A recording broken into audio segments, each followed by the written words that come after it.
তার মানে কি মুক্তিযোদ্ধার সন্তান নাতিপুতিরা কেউ মেধাবী না, যত রাজাকারের বাচ্চারা নাতিপুতি হলো মেধাবী, তাই না?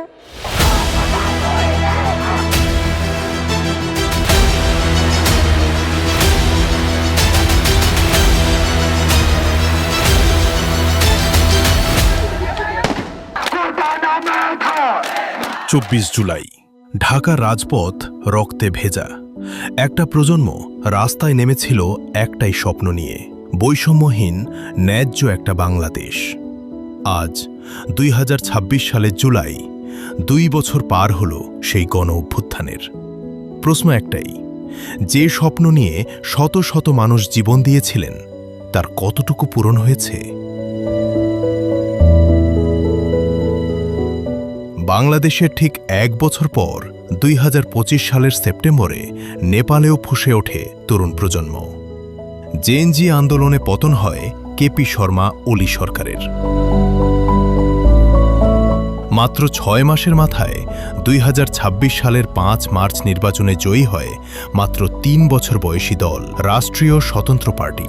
ক্ষমতায় আসেন 35 বছর বয়সী সাবেক র্যাপার বালেন্দ্র শাহ।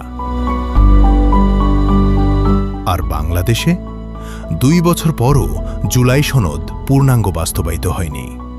ফেব্রুয়ারির গণভোটে 68% মানুষ হ্যাঁ ভোট দিলেও সংখ্যাগরিষ্ঠতা পাওয়া দলই সংস্কার পরিষদের শপথ নেয়নি। আরও উদ্বেগজনক দৃশ্য, যে দলের বিরুদ্ধে গণহত্যার অভিযোগ নিষিদ্ধ থাকা সত্ত্বেও তাদের নেতাকর্মীরা এখনও রাজপথে মিছিল করছে। প্রশ্ন থেকে যায়, একটি নিষিদ্ধ দলের নেতাকর্মীরা যদি বারবার প্রকাশ্যে সংগঠিত হতে পারে, তাহলে রাষ্ট্রের নিষেধাজ্ঞা আসলে কতটা কার্যকর? ঢাবির হলগুলোতে যে ছাত্রলীগের নেতাকর্মী আছে, আমরা ফু দিলে 5 মিনিটে টিকতে পারবে।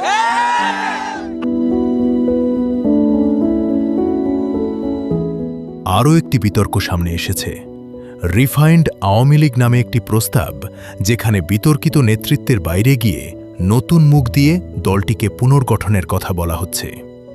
প্রস্তাব অনুযায়ী তারা শেখ পরিবারের অপরাধ স্বীকার করবে, কিন্তু রাজনীতি চালিয়ে যাবে ভিন্ন রূপে।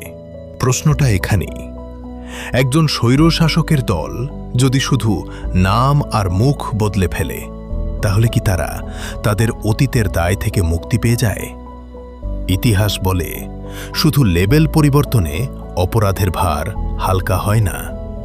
বিচার আর জবাবদিহিতাই একমাত্র পথ। আমরা ইন্টারনেট বন্ধ করিনি, ইন্টারনেট বন্ধ হয়ে গেছে। 2 বছর আগে যে রক্ত ঝরেছিল তার দাবি ছিল একটাই, ন্যায্য বাংলাদেশ। নেপাল 6 মাসেই তরুণদের হাতে ক্ষমতা তুলে দিয়েছে। বাংলাদেশ এখনও খুঁজছে সেই পথ। প্রশ্ন থেকে যায়, শহীদের রক্তের ঋণ শোধ হবে কবে?